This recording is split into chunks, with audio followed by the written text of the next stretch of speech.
Es un gusto estar en este Congreso Internacional, Congreso Iberoamericano de Derecho Procesal Penal, siguiendo estas conferencias tan importantes, tan brillantes en reconocimiento a la trayectoria de Flores Condorí y precisamente de un gran jurista también, Jesús Martínez Garnelo. Y hoy tenemos a un jurista, un gran amigo primeramente, que quiero mucho, un gran jurista de nuestra región, de nuestra América Latina, a Alfredo Pérez Galimberti de Argentina. Alfredo, primeramente, bienvenido, sabes el cariño y la amistad que priva entre nosotros y decirte que eres hoy en día, por decisión colegiada, miembro honorario de la Academia Mexicana de Derecho. Muchas gracias, José, muy amable. Es un Hoy honor. la conferencia sumamente interesante, el control de admisibilidad probatoria en el juicio penal. Alfredo Pérez Galimberti es vicepresidente del Instituto de Estudios Comparados en Ciencias Penales y Sociales. Es director y profesor ordinario de posgrado de la especialización en Derecho Penal de la Universidad Nacional de la Patagonia y de la Maestría de Derecho Penal de la Universidad de Belgrano. Profesor invitado en universidades de Argentina, Perú y España. Miembro de la Asociación Argentina de Derecho Procesal, de la Asociación Argentina del Juicio por Jurados, de la Asociación Pensamiento Penal y de la Asociación Argentina de Profesores de Derecho Procesal Penal, abogado universitario especialista en Derecho Penal, director y profesor ordinario de posgrado de especialización en Derecho de la Universidad de la Patagonia y de la maestría en Derecho Penal de la Universidad de Belgrano, miembro de la Asociación Argentina de Juicio por Jurados, de la Asociación Pensamiento Penal y de la Asociación Argentina de Profesores de Derecho Procesal Penal y miembro honorario de la Academia Mexicana de Derecho. Juan Velázquez, te tengo el privilegio de presidir.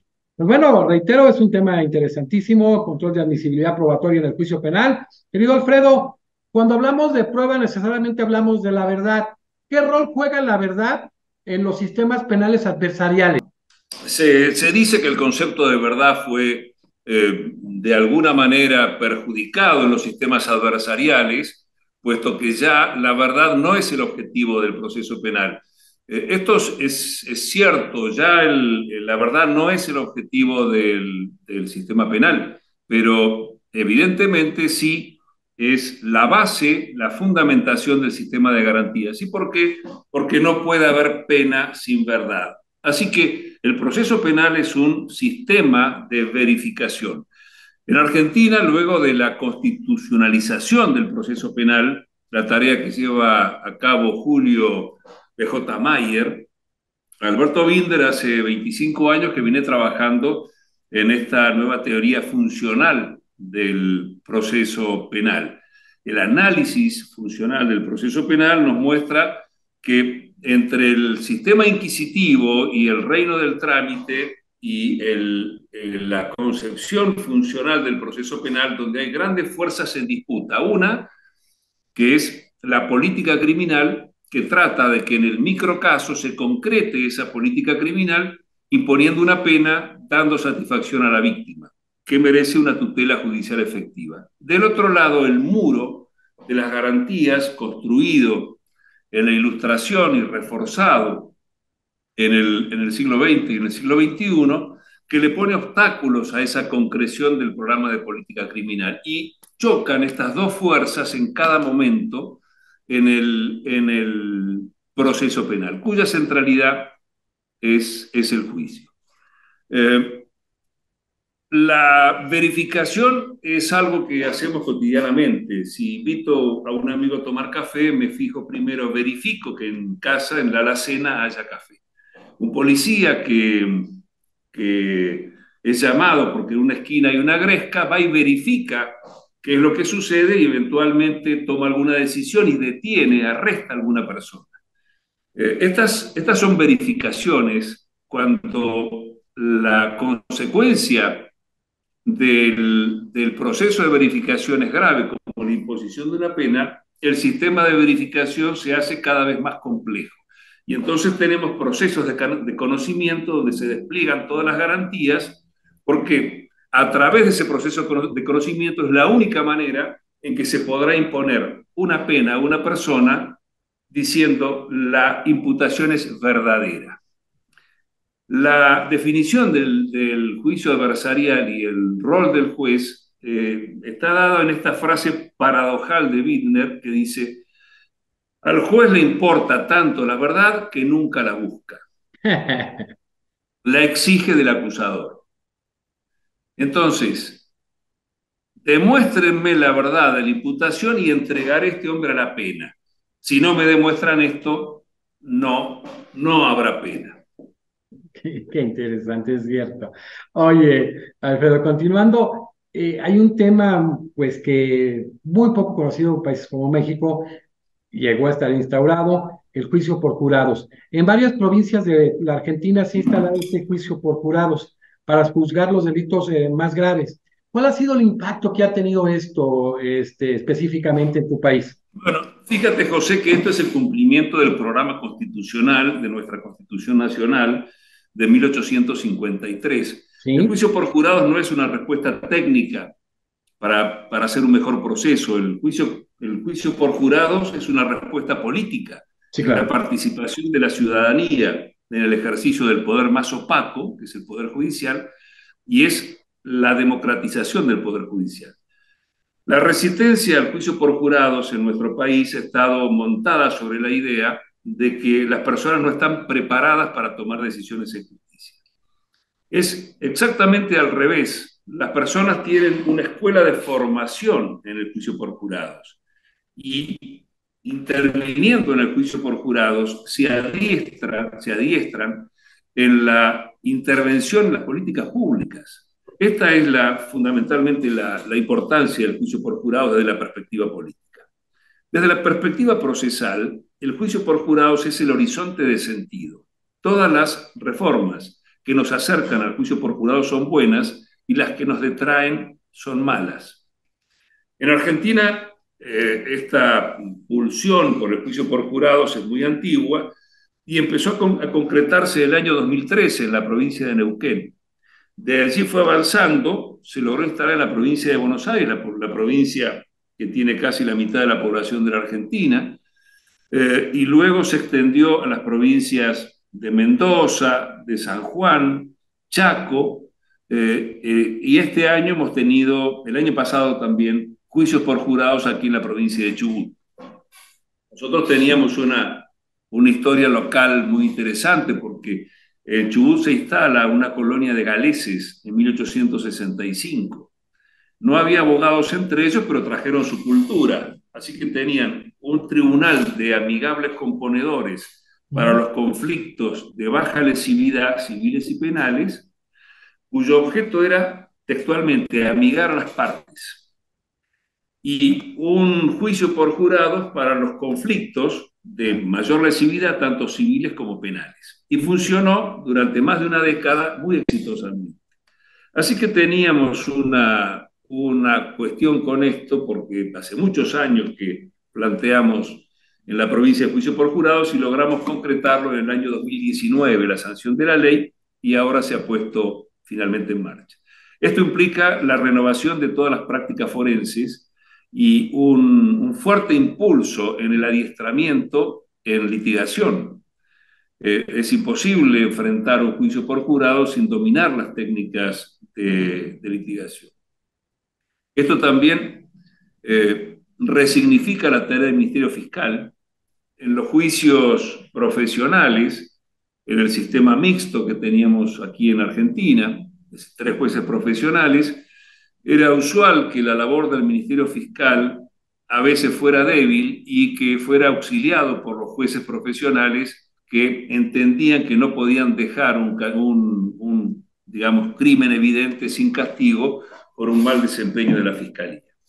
Esto frente a un jurado es completamente imposible. Así que el Ministerio Público Fiscal tuvo que ponerse a trabajar duramente para poder enfrentar los casos con la tasa de éxito que debe tener un fiscal en un juicio por jurados. El juicio por jurados es una maquinaria compleja y antes de encararlo el fiscal tiene que estar completamente seguro de que tiene un caso realmente sólido. El juicio por jurados también elimina el recurso bilateral. Hay solamente recurso para el condenado, que tiene que justificar que ha habido, digamos, los yanquis llaman a este defecto, eh, la miscarriage of justice, pérdida del embarazo, y nosotros lo traducimos como un aborto de justicia. Es decir, para que se revise el veredicto de un jurado, tiene que ser una decisión tan, pero tan injusta que no se puede conceder. Y esto normalmente es por mal trabajo de los jueces, por admitir prueba que no debe admitirse, por no admitir prueba que sí debió admitirse. En fin, estas son las razones usuales en que accidentalmente puede haber una nulidad de un juicio por jurado. Pero el fiscal tiene un solo disparo. Si no logra concretar el caso, tener un jurado que diga que tiene un veredicto de culpabilidad, no puede recurrir, no tiene recurso. No hay recurso. Y esto es muy bueno porque sabemos que los recursos son intergalácticos, ¿no? Nada, un juez profesional no puede socializar su decisión. La gente no cree en los jueces profesionales y por eso tenemos una gama tan amplia de recursos. Es el nivel Digamos, de confianza que se tiene en el jurado. bueno, en el jurado se tiene confianza. Aquí tenemos ya una práctica de más de 600 casos por jurado, por lo menos, resueltos en el país en los últimos años, y no ha habido ninguna crítica a los veredictos. No ha habido ningún alzamiento popular, no ha habido ningún linchamiento de jurados, nada. En cambio, los jueces profesionales, cada vez que dictan una sentencia, se recurre ante una Cámara, ante un superior tribunal, ante la Casación, ante la Corte Suprema, la Comisión Interamericana, y vaya uno a saber dónde. Es una cuestión de nunca acabar. Otra cuestión que percibimos, eh, porque, digamos, hemos aprendido los americanos la fuerza de lo empírico. El juicio por jurados está fundado en una episteme que es diferente a la episteme con la que trabajamos en el sistema continental europeo. Este tema del silogismo, en tener todo previsto en el código y adecuar la conducta a esa hipótesis y darle la respuesta a la hipótesis conforme la norma. Aquí partimos de lo inductivo, es decir, el juicio por jurado, por su raíz, eh, tiene esta idea de que nos manejamos con estándares y no con reglas fijas, que el caso decide cómo se trabaja. Es decir, el caso tiene una fortaleza tan grande que a veces modifica los estándares. Y esto hace que tengamos que adecuar nuestra cabeza. Todavía no estamos en sintonía con aplicar el precedente. La jurisprudencia sigue siendo todavía un argumento de autoridad, pero el camino es este, ¿no? Que los precedentes sean muy valiosos en la práctica de los juicios futuros.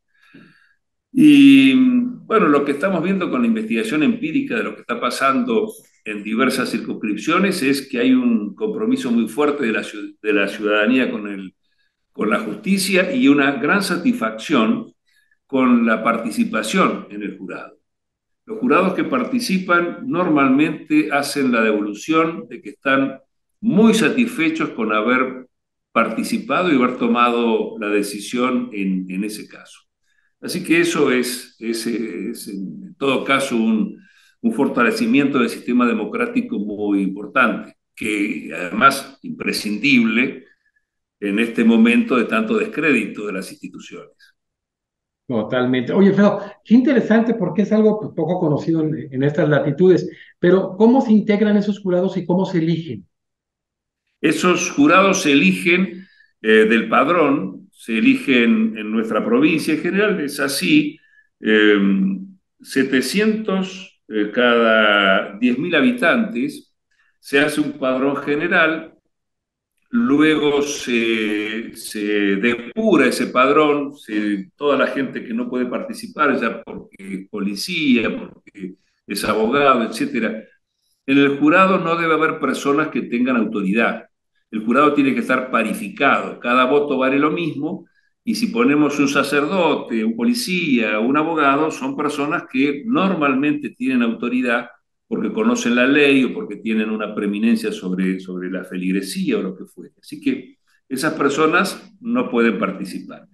Del padrón depurado se escoge unos 50 jurados, por ejemplo, y de esos van pasando a una audiencia de guardir, es decir, es una vieja fórmula francesa incrustada en el lenguaje inglés por el dominio normando durante 300 años en Inglaterra. Bueno, este guardir, decir la verdad, hace que se examine a los futuros jurados y se deseleccione, ya sea por recusaciones fundadas o recusaciones sin causa, aquellos jurados que no participan de los valores que de mi lado quiero destacar. Es decir, si yo defiendo a un policía, voy a procurar que no haya jurados que piensen que la policía siempre obra mal. Si yo, por el contrario, abogo contra el policía, soy fiscal, voy a procurar que las personas no, que piensan que la policía siempre obra bien y que hay que tener una actitud tremendamente dura con las personas que cometen delito, voy a tratar de que no integren ese panel. Así que una vez que se realiza la audiencia de guardir y se agotan las recusaciones, queda conformado un panel de 12 personas, la mitad hombres, la mitad mujeres, y 4 suplentes, 2 hombres y 2 mujeres, y ese es el panel que va a intervenir en el juicio.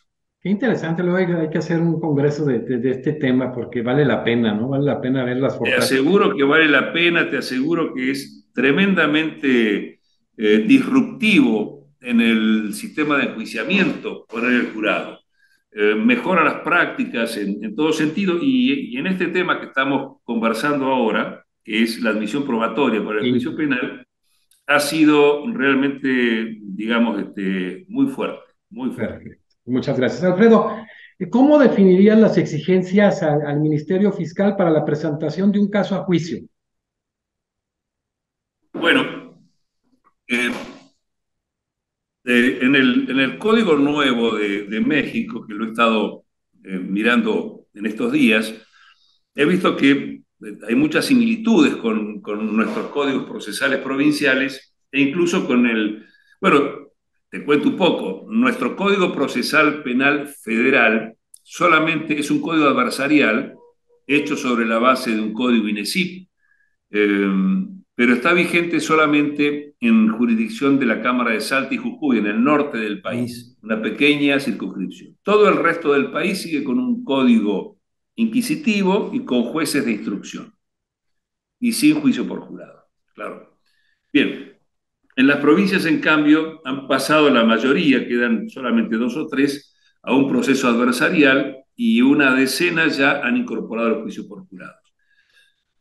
Las exigencias para el Ministerio Público Fiscal, vos sabés que en nuestra Constitución provincial se habla de que el fiscal debe ser imparcial.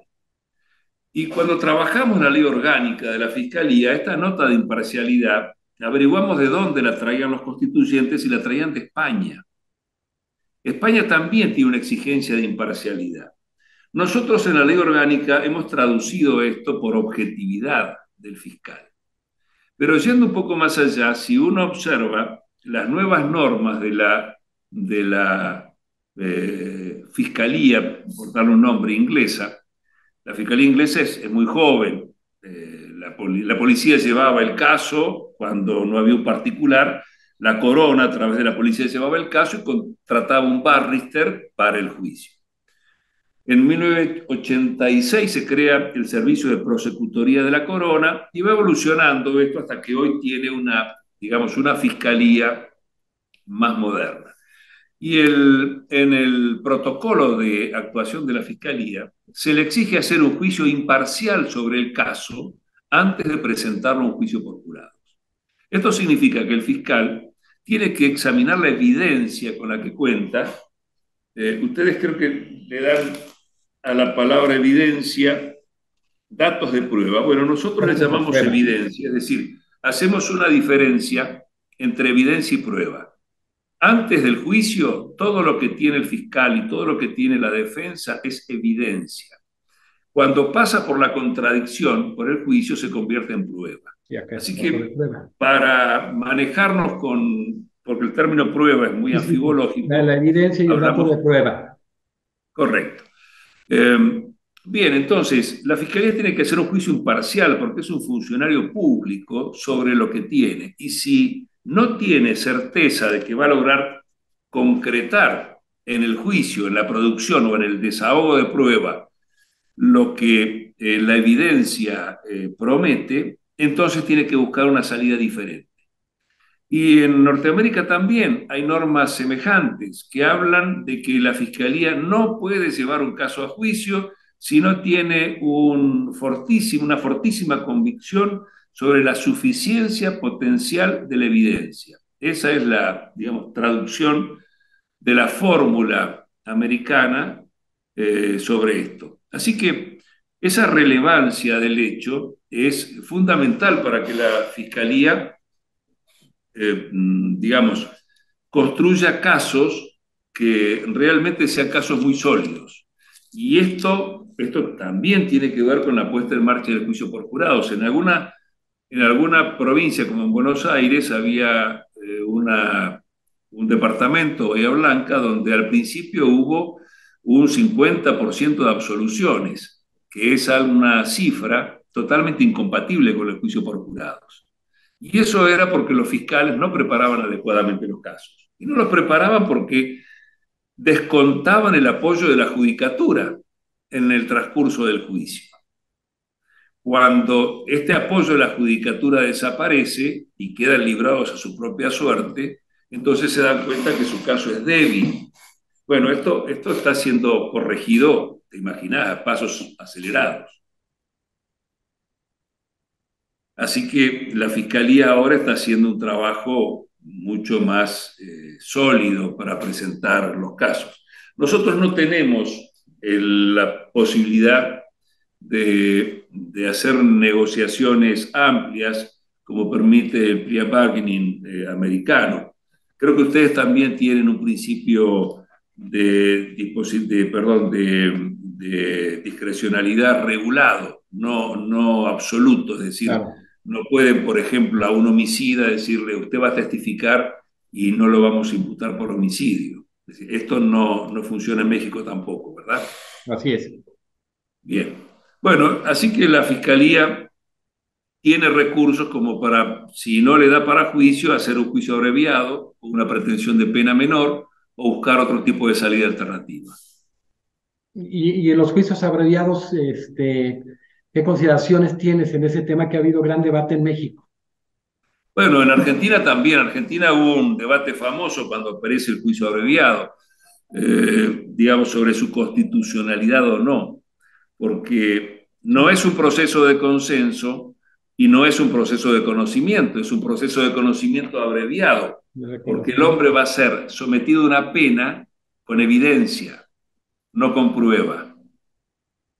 Es decir, una evidencia que no pasó por la contradicción Claro. y con esa evidencia acepta una pena. Así que hubo opositores muy fuertes a esto, recuerdo Brusone, Gargarella, Bovino y otros más que tuvieron, ya es una polémica que pasó en el tiempo y ya no hay discusión sobre esto. Es más, sin el juicio abreviado sería muy difícil poder manejar la cantidad de juicios, ¿no? Las salidas alternativas menos onerosas, digamos, la conciliación o la suspensión a prueba, no da para algunos delitos y entonces obligaría a hacer juicios en una cantidad de casos que implicarían una cantidad de recursos de los que no se dispone. En este Colapsaría. momento, ¿eh? Sí, colapsaría el sistema. Exactamente. En México, ¿cómo está la discusión? ¿Es Igual, nueva la discusión? en ese sentido es lo mismo, ¿no? O sea, que evitar que se colapse, que llegue un porcentaje determinado, un mínimo a juicio, porque si no colapsa. Exactamente. Así que, más allá de las consideraciones constitucionales sobre el juicio abreviado, No necesita, digamos, no como necesita. decía los australianos con los misioneros que no tenían más comida para repartirles. Está muy lindo lo que nos dice, pero nos vamos a cazar el canguro. Excelente. Oye, Alfredo, según el Código Procesal, la etapa intermedia tiene por objeto el ofrecimiento y admisión de los medios de prueba. En el caso argentino, ya sabemos las denominaciones en México, así como la depuración de los hechos controvertidos que van a ser, en su momento, materia del juicio. ¿Cuáles son las prácticas problemáticas relevadas en esta etapa en específico? Bien, cuando hemos hecho aquí en la provincia lo que se reflejaba en todo el país, un taller de problemas emergentes y la bisagra del problema ha estado siempre en etapa intermedia. Hay una razón de peso, hay una razón de peso que es esta. El juez de la etapa intermedia no va al juicio profesional porque conoce la evidencia, entonces para evitar la parcialidad, este hombre es excluido. Y los jueces que intervienen en el juicio no intervienen en la selección probatoria, en la admisibilidad de prueba. Así que la tarea de este juez es preparar el juicio que van a ser otros. Y bueno, la flaqueza humana hace que no pongan una enorme diligencia en la preparación del juicio de los otros. También no le quiero echar la culpa a los jueces, sino a las partes que no litigan adecuadamente la prueba. Entonces, reuniendo estos factores hace que tengamos juicios que no son sólidos, que no son consistentes, juicios que son aburridos. ¿Por qué? Porque hay una discusión superficial en la litigación de la prueba. Todavía cuando abogados litigan frente a jueces profesionales, se privilegian las discusiones teóricas, se habla mucho de dogmática, se habla poco de prueba.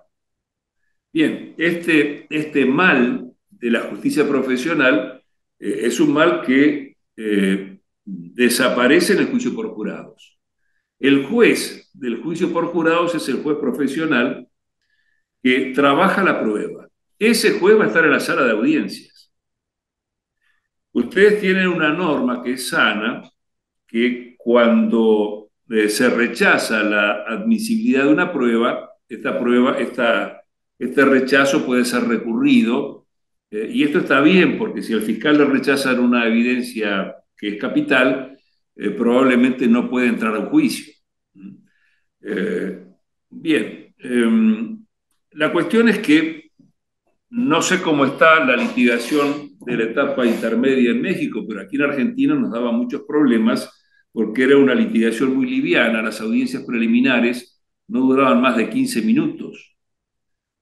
Entonces se dejaba pasar toda la prueba y la fiscalía por ahí ofrecía 30 testigos y la defensa no objetaba y entraban 30 testigos.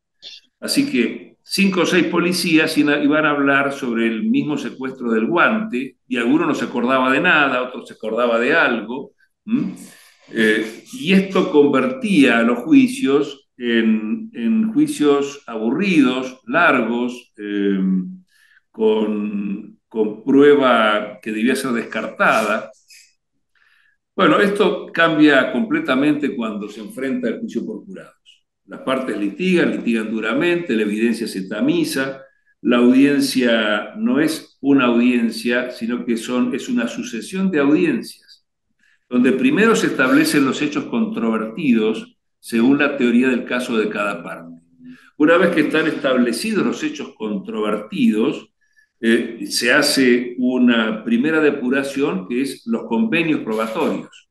Si lo que se va a plantear es la legítima defensa, entonces no vamos a cuestionar la partida de defunción, este hombre está muerto, el hecho de que haya muerto no está cuestionado, el hecho de eventualmente la causa de muerte tampoco está cuestionada, no incorporamos ninguna cuestión médica salvo si es necesario la autopsia por alguna razón vinculada a la mecánica del hecho. Es decir, se va haciendo una depuración muy fuerte e incluso hay testimonios que pueden tener referencias a cuestiones que son inadmisibles y otros campos de información que sí son admisibles.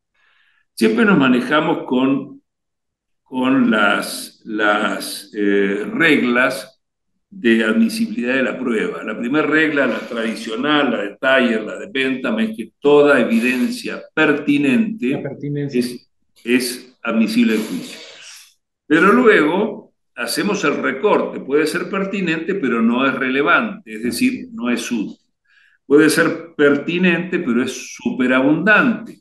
Puede ser pertinente, pero se ha obtenido ilegalmente, así que la eliminamos y toda la prueba de consecuencia, fruto del árbol venenoso. Bien, todo eso hace que se vaya recortando. En el jurado además tenemos una supresión de evidencia que puede prejuiciar al jurado. Por ejemplo, hay un homicidio de un infante y tenemos 30 fotos. Y las 30 fotos hay una o dos imprescindibles para mostrar la mecánica de la muerte. Y hay 20 que solamente sirven para impresionar los sentimientos del jurado. La defensa va a pedir que se excluyan y el juez las va a excluir. ¿Por qué? Porque no está pensada esa evidencia, no, digamos, desde el punto de vista de su utilidad, no es relevante para un aspecto del hecho, es solamente relevante en el sentido de mover los sentimientos del jurado. Y el jurado se debe guiar solamente por la prueba objetiva. Así que la evidencia que confunde, la evidencia que prejuicia, esa evidencia debe desecharse. También hay una discusión muy fuerte sobre la prueba pericial. Todavía en los sistemas adversariales, en el nuestro, en el de ustedes me parece que algo también de esto funciona. Los peritos parecen ser peritos del juez, así que la defensa todavía no puede organizar su propia prueba si no es a través de la prueba judicial. Tenemos que en el código, ya en el nuevo Código Federal Argentino, que evoluciona sobre nuestro código, es del año 2005, entró en vigencia en el 2006 y fue una de las fuentes del Código Federal Nacional. El tema de prueba pericial en nuestro código todavía está maltratado, todavía el fiscal o el juez son quienes organizan la prueba y con ellos se fijan los puntos de pericia. En los sistemas claramente adversariales, cada parte prepara sus expertos y lleva a sus expertos a la audiencia, a la etapa intermedia donde se hace el descubrimiento. Pero bien, en cuanto a la selección de expertos es un problema de la parte. Y entonces lo que empieza a funcionar es el control en esta etapa de la validez científica, metodológica del experto que se trae. En Norteamérica esto ha tenido fallos muy importantes. El caso Wright, finalmente el caso que rige el tema, aunque hubo algunos fallos posteriores, es el caso Taubert de 1993, donde establece las reglas que debe tener una prueba pericial para que esta prueba pueda ingresar y pueda ser presentada al jurado.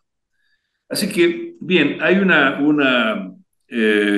decíamos, un problema de rigor en la etapa intermedia que se muestra en juicios que no son consistentes. Y nosotros no logramos mover esa consistencia con los jueces profesionales. Ni siquiera diciéndole, mirá, si el juicio no es un juicio bien prieto, va a haber problemas cuando los jueces que integran el tribunal tengan que desarrollarlo, van a perder un montón de tiempo. Y otra vez puede tocarte, claro, yo no sé si ustedes tienen dividido los jueces de juicio de los jueces de control. Son diferentes. Sí, claro. Bueno, acá integran el mismo colegio de jueces. Así que el juez que un día es juez de control, otro día es juez de juicio.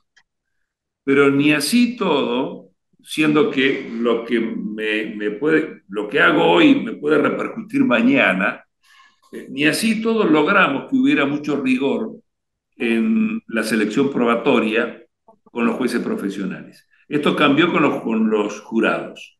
Con los jurados sí, como el mismo juez es el que va a estar en la sala de audiencia, es el juez del derecho, es el juez que dice cuál es el hecho que se lleva a juicio, es el juez que dice cuál es la prueba, conoce toda la prueba y va a administrar el desahogo de la prueba en la audiencia de debate.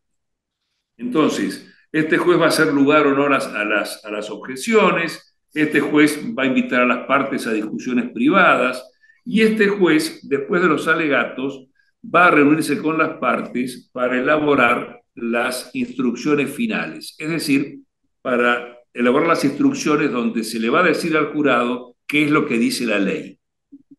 Porque estas instrucciones se le leen al jurado y el jurado se retira con ellas y trabaja sobre estas. Se le dice que el homicidio es causar la muerte, ustedes tienen que tener probado que fulano realizó una conducta que tuvo como consecuencia la muerte de fulano. Si lo hizo de modo intencional, esto es con dolo, quiere decir que corresponde tal figura penal, es el homicidio doloso, si lo hizo, en fin, y le da todas las alternativas posibles y las explica. Las partes, estas instrucciones las tienen preparadas mucho antes. Incluso hay libros de instrucciones adecuados a la ley del país y son la base de las instrucciones, porque estas no son cosas que cada juez invente cada vez. Las instrucciones en general son pautadas, tanto las iniciales sobre las labores del jurado como las instrucciones finales en cuanto a la aplicación de la ley. Así que, bien, esto hace que la atención del juicio sea permanente. ¿Por qué? Porque cada testigo es relevante.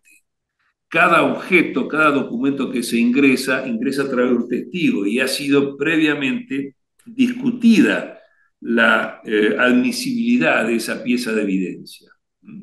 Así que, digamos, creo que hemos ganado en calidad de administración de justicia largamente con la incorporación del jurado. Y esperamos que esas prácticas se derramen sobre toda la administración, sobre todos los jueces, incluso los juicios con jueces profesionales. Es interesante, reitero, ver después todo un congreso en relación a este juicio por jurados, sobre todo viendo hoy, pues ahora sí que lo que sucede en Argentina, muy interesante, ¿no? Y en vías de mejorar la práctica judicial. Alfredo, ¿hay alguna teoría del caso, ya la abordaste tú, de la defensa que deba ser presentada de una forma obligatoria en esta etapa? Claro, fíjate que en los jueces profesionales, en los juicios con jueces profesionales, por ahí aparece un testigo que dice, el día del hecho, fulanito, que es el acusado, estaba tomando el té en mi casa. Y me acuerdo porque era mi cumpleaños. Bien, y entonces ahí, ¿qué aparece? Una coartada. El testimonio no ha sido descubierto. Se ha dicho que iba a hablar en relación al hecho, no ha sido preciso. La práctica de tener atestaciones previas por parte de la Fiscalía y la Defensa es una práctica casi novedosa. La Defensa y a veces la Fiscalía también se conformaba con decir fulano de tal va a testificar sobre aspectos del hecho. Y esto no nos dice nada. ¿Por qué? Porque no podemos preparar el contraexamen. Entonces, si una persona trae esta evidencia de coartada en un juicio por jurados, lo que obliga es que la Fiscalía va a pedir la suspensión del juicio para preparar prueba de refutación. La segunda defensa que hay que anunciar es la defensa de inimputabilidad. Si un perito que aparece traído por la defensa finalmente dice, le da pie a la defensa a que plantee en su alegato de clausura la inimputabilidad del acusado, la Fiscalía también va a pedir prueba de refutación porque no se preparó para enfrentar esta cuestión. Así que estas dos defensas tienen que ser enunciadas por el imputado y su defensor en la etapa preliminar, para que la Fiscalía sepa a qué estamos jugando, porque el juicio no puede ser territorio de sorpresas. El juicio es para la producción, para el desahogo de la prueba, no para sorprender a la contraparte. Claro, claro. Alfredo, para concluir, ¿qué opinión te merecen las reglas de evidencia del sistema americano? Y si vamos en ese mismo sentido o vamos en un sentido diferente. Bueno, fíjate, nuestros códigos procesales están construidos sobre los códigos de la Inquisición. Uno advierte que el Código Imeric de 1376, la Constitución Carolina, tenían este mismo sistema donde, y si te fijas el Código anterior de México, le dedica un montón de buena parte de su articulado a prever cómo el investigador tiene que hacer su investigación. Eso es una herencia del sistema inquisitorial. En realidad, los códigos modernos no deberían decir una palabra de esto. El investigador que investigue como quiera, investigue mediante inteligencia artificial, que haga lo que quiera. Lo que pasa es que al presentar la prueba tiene que ceñirse a las reglas de garantía que le establecen límites. El primer círculo está el señor K, que es el señor Kant, el que dice, el hombre no es medio de nada, el hombre es un fin en sí mismo. De manera tal que no se lo puede torturar, no se lo puede obligar a que declare contra él, a que produzca evidencia. Por ahí no se puede transitar. El segundo círculo son las autorizaciones judiciales. Para meterse en mi casa, para escuchar mis llamadas telefónicas, meterse en mi teléfono, en mi computadora, orden judicial. Si no, esto no vale. Y el tercer círculo de protección son las normas que rigen la evidencia. Confesión, testimonio, pericia, documentos, informes y objetos. Son los 6 canales de producción de prueba.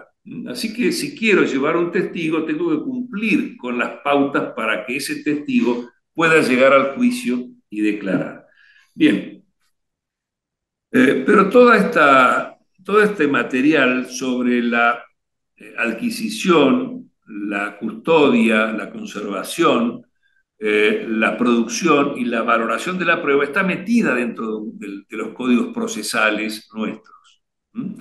En cambio, en los sistemas adversariales clásicos tenemos reglas de procedimiento, tenemos reglas éticas, también están mezcladas en nuestro código, y finalmente, a partir del siglo XX, reglas de evidencia. Estas reglas de evidencia es la acumulación de la experiencia judicial a través de muchos años. A principios del siglo XX comienza a trabajarse en la Asociación de Abogados sobre las reglas de evidencia.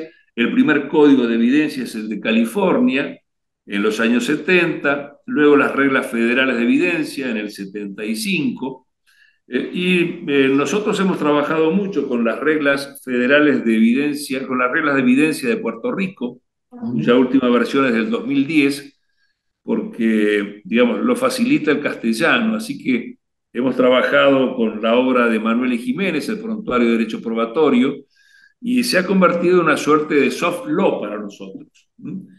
Acudimos bastante porque estas reglas de evidencia son muy completas en cuanto a la presentación de la prueba, digamos, la exclusión de prueba de oídas, por ejemplo, todo lo que es prueba de referencia, que entre nosotros es muy vago. Bien, aquí está descrito con mucho detalle. Así que estamos utilizando bastante las reglas de evidencia como soporte prácticamente doctrinario. Si construiremos en el futuro reglas procesales separadas de reglas de evidencia, es temprano decirlo, pero hace falta todavía pasar bastante agua bajo el puente en materia de jurados para que podamos ir construyendo con las decisiones judiciales reglas de evidencia propias, hasta que podamos ir puliendo un sistema de prueba que sea confiable. Lo que te digo es que ya hay provincias como Chaco y La Rioja que han establecido, todavía no han tenido juicios civiles por jurados. Ah, mira. Imagínate en cuestiones de derecho del consumidor o cuestiones ambientales. ¿Quién le pone el cascabel al gato? A las grandes empresas. Si no son los ciudadanos, no se las pone nadie. Los recursos son infinitos. El juicio por jurados en este tipo de cuestiones parece un avance realmente muy significativo. Así que bueno, como te decía, el juicio por jurados, que ha sido nuestro horizonte de sentido en los últimos 25 años, nos ha dado una orientación que ahora que se empieza a concretar en esta última década, lo vemos con mucha satisfacción.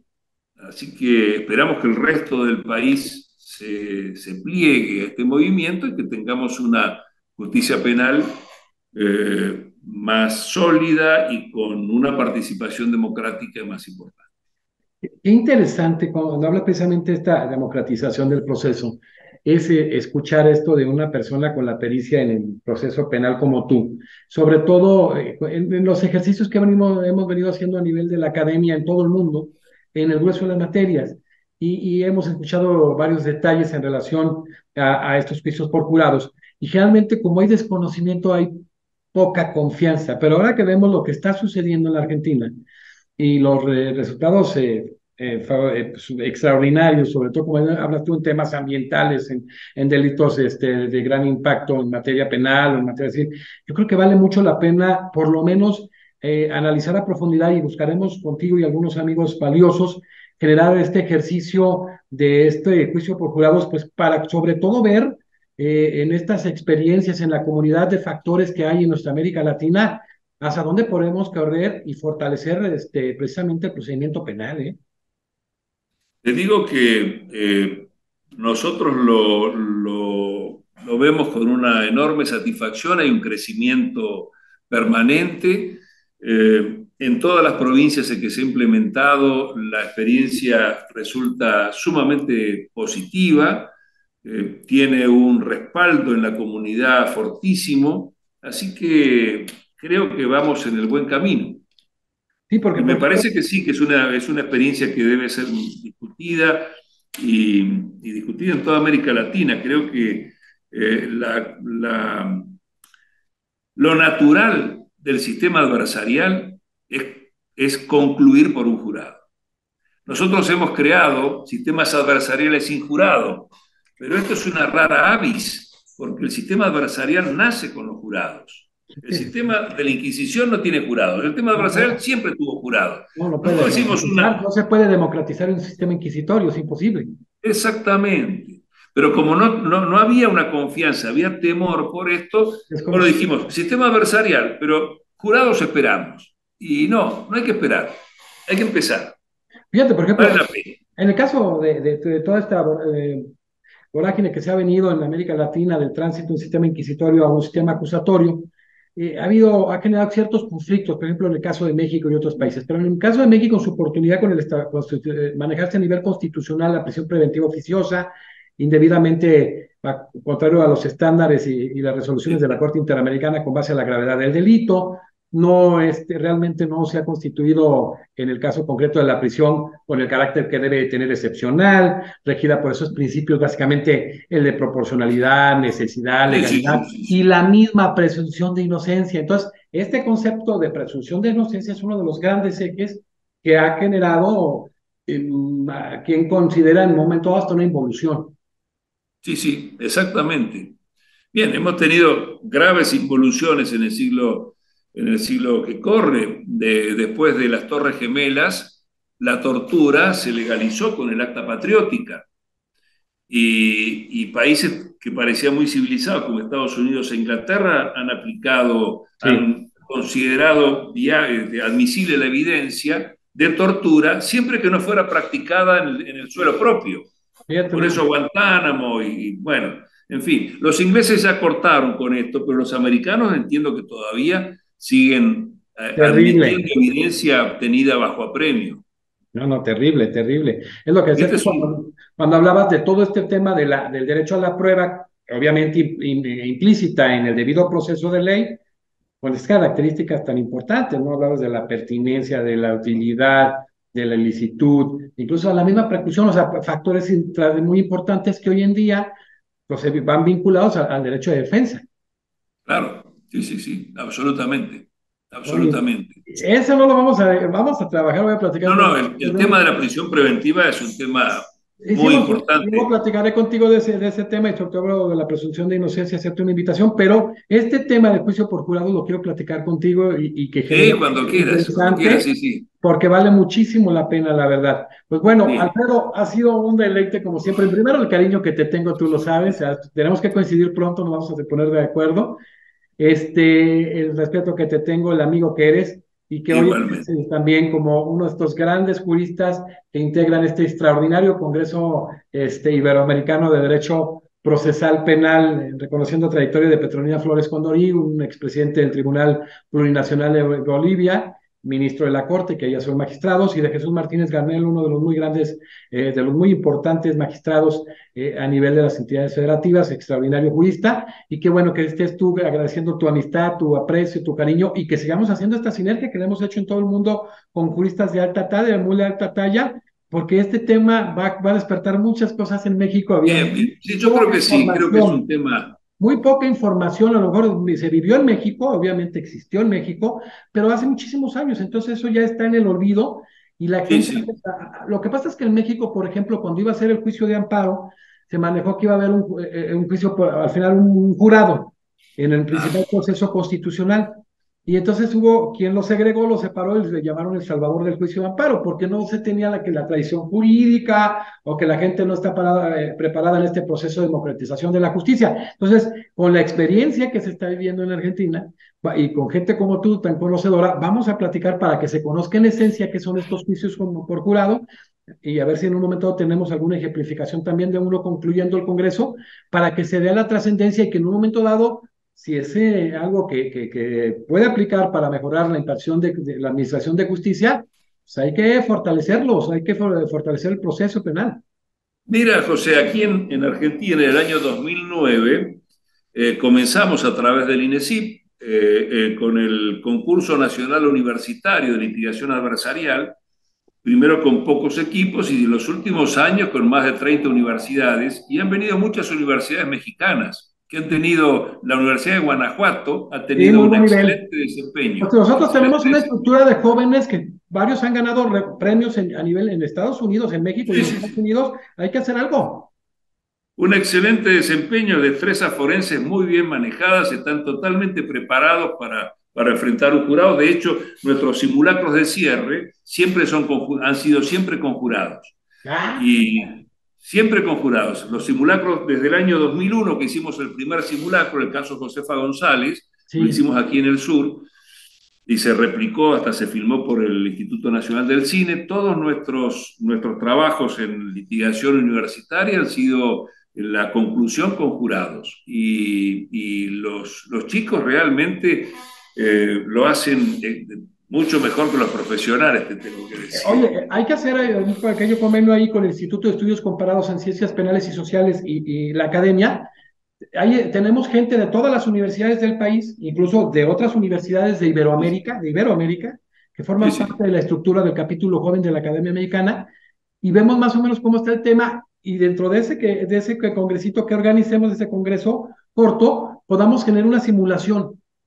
Sí, sí, sí, por supuesto, por supuesto. Y, Es la mejor manera de transmitir esto, viéndolo en escena. no, y si permeamos con los jóvenes mexicanos, por ejemplo, y en otras partes de América, podemos generar esta inquietud para que, a final de cuentas, se profundice en el tema de este tipo de juicios por jurado y se Sí, conozcan sí, en sí. profundidad antes de hacer un juicio. Así es, ¿Te así es. parece? Sí, perfecto, perfecto. Muchísimas gracias, querido Alfredo. Pues ha sido un privilegio hoy tener a un Bueno, ha sido extraordinario un amigo. gran placer, José, volver a conversar un rato contigo. Siempre, siempre muy agradable y espero que podamos repetir estas conversaciones más a menudo. No, y vernos ya en físico, ya antes ya tenemos mucho tiempo que no nos reunimos, hay que reunirnos en físico, nos ponemos de acuerdo. Hoy ha Muy sido bien. un privilegio tener al doctor Alfredo Pérez Galimberti de Argentina con el tema control de admisibilidad probatoria en el juicio penal, donde estamos viendo beneficios también del tema tan importante que es el juicio por jurados. Y bueno, Alfredo es vicepresidente del Instituto de Estudios Comparados en Ciencias Penales y Sociales, entre otras cosas. Es profesor, director y profesor ordinario de posgrado de la especialización en Derecho Penal en la Universidad Nacional de la Patagonia y de la maestría en Derecho Penal de la Universidad de Belgrano, miembro honorario de la Academia Mexicana de Derecho Juan Velázquez. Y bueno, agradecemos continuando con este extraordinario congreso con la presencia de juristas del grueso de Iberoamérica, juristas altamente reconocidos no nada más en América Latina, sino también en parte de Europa. Muchísimas gracias, querido Alfredo. Gracias, José. Hasta la próxima. Gracias, nos vemos en la siguiente conferencia.